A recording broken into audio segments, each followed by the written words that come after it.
You guys, oh my gosh, my edges are gone. Hey guys, welcome back. Thanks for coming back. Today I want to talk about an issue that most women deal with after having a baby, and that's postpartum shedding. Hopefully in this video, I'll be able to give you an idea of what to expect, how to keep the shedding to a minimum, and how to cope. During my pregnancy, my hair didn't shed at all.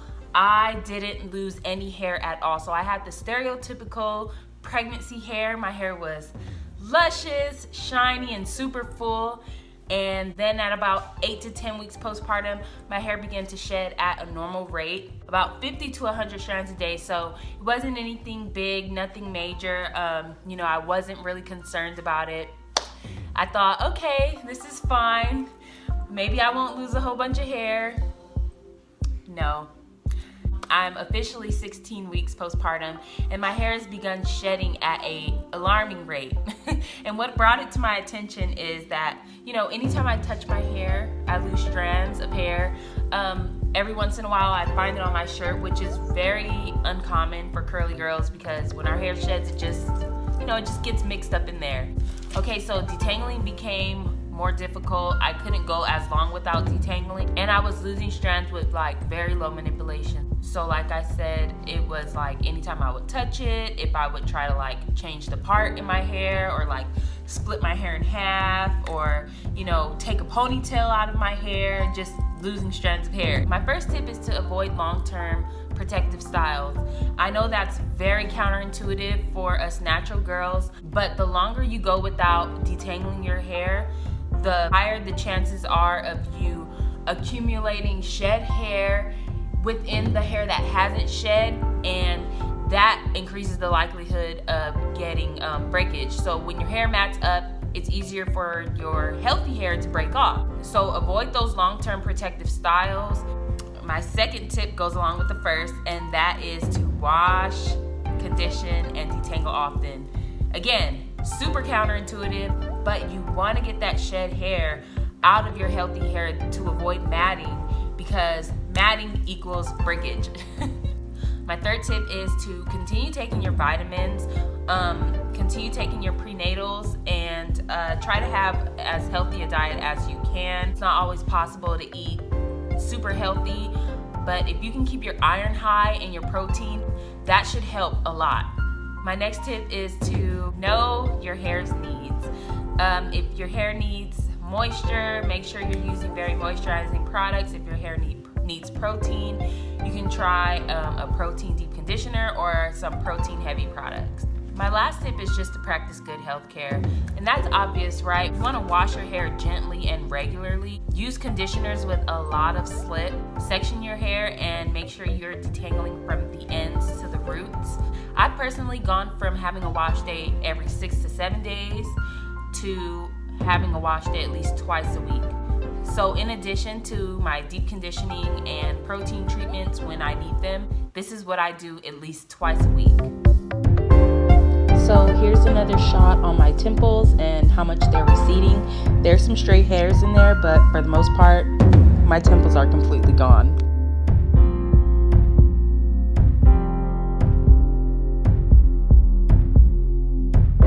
So first, I try to get really clean parts, and I do this very gently. Anytime I feel too much resistance, I put the comb down and I use my fingers to more carefully get out the knots and tangles. Give me a like for my husband's amazing recording skills. He also did my background music. Thank you, hubby. So like I said, I try to get really clean parts. I suck at parting my hair, guys, so this took forever, but I do try to get clean parts every time because it prevents too much snagging and breakage at the roots.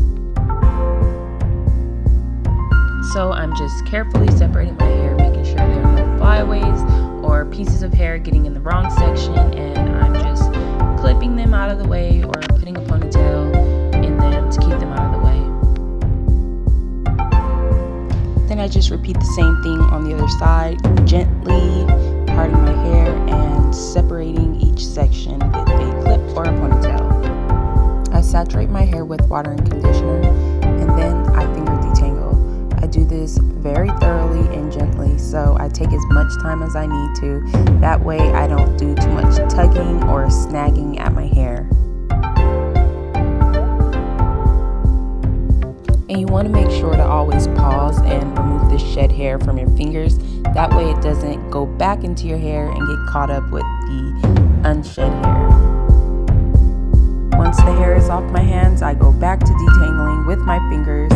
I try to get as much of the tangles off before moving on to using styling tools. The brush that I'm using is double-sided.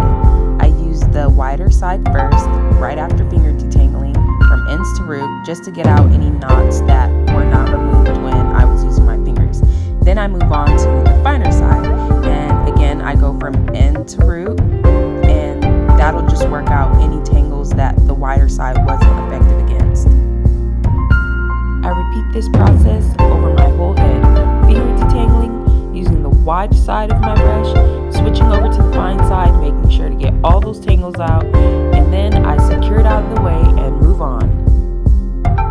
The conditioner I'm using is a silicone conditioner. I use it because it gives me a lot of slip, and I don't really mind it because every time I do this process, I shampoo my hair because my scalp kind of requires it. But if you know of any conditioners that are silicone free and provide a lot of slip, please mention it in the comments below because I'd like to go from cleansing twice a week to once a week. This is my hair after shampooing. I only put shampoo on the roots and then I just let the soap go down to the ends. I use Kinky Curly, a lot of it, and I split my hair into 2 sections instead of 4 because it's already detangled. And I'm just combing my hair from ends to root, making sure that I get all of the product evenly distributed through my hair, removing the shed hair before moving on. My hair is shedding a lot, you guys, a lot. You'll see at the end of the video. And then I take out the other side and repeat, combing from ends to root, making sure the product is evenly distributed throughout the entire section. And as you guys can see, I am not at all happy about all this shedding. Next, I use Kinky Curly Curling Custard. This is a really light gel. It's I consider it more of a styler, but it gives me a little bit of hold without weighing my hair down too much because, you know, with all the shedding, my hair is a lot thinner than what it used to be, so I need some hold without weighing my hair down and making it look like I got less hair. And that's it, guys. That's all I do. I try to keep it really simple all the time, and here's just a quick shot of all the shed hair that I lost. Okay, guys, so how to cope.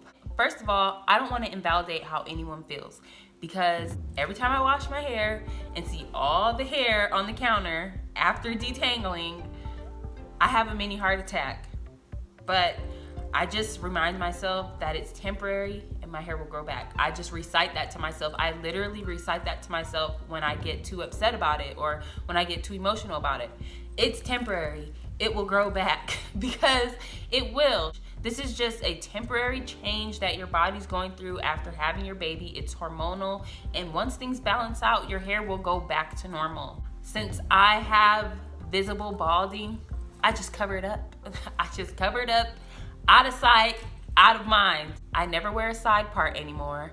I never wear my hair straight back or in a high bun anymore. I always wear my hair parted straight down the middle and covering it. And if I put my hair in a ponytail, it's in a middle part and a low ponytail. And I just cover it up because I'm not happy with the way it looks. And I know that I'm a better mom when I am happy. So I'm not gonna, have this constant reminder of my missing hair and become unhappy about it. So you can part your hair a different way, try a new hairstyle.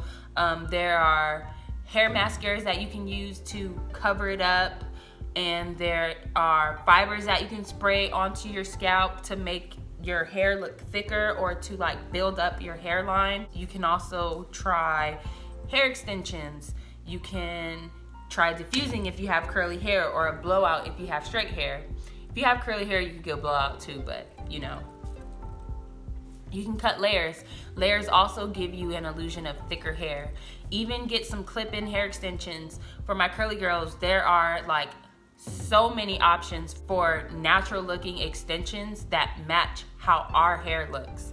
And don't let nobody shame you about what you do with your hair. There's so much mom shame. There are so many things that, you know, people who aren't moms or those perfect moms can find to shame us about. But I would just ignore it. I know that specifically for us Black women, it's like a big thing when we have an issue with our edges. Like we joke about like your edges got snatched. I know my sister personally joked on me saying, dang, that baby snatched your edges. And it was funny, but you know, I think if someone who I knew didn't care about me said that, it probably would have hurt my feelings. So, you know, whatever you have to do to feel good about yourself while you're going through this transition, do that. You just had this beautiful baby. You're feeding this baby, you know, whether you're breastfeeding or formula feeding, you're feeding this baby, you're taking care of this baby. If you have other children, you're taking care of your other kids. If you're married, you're taking care of your husband, you're keeping your home, you're trying to cook healthy meals for your family. You know, I feel like as mothers, we have so much to deal with that the last thing we should be worried about is what someone else thinks about what we're doing with our hair. You know, people judge us on how clean our houses are, how put together we are, you know, when we step outside the house.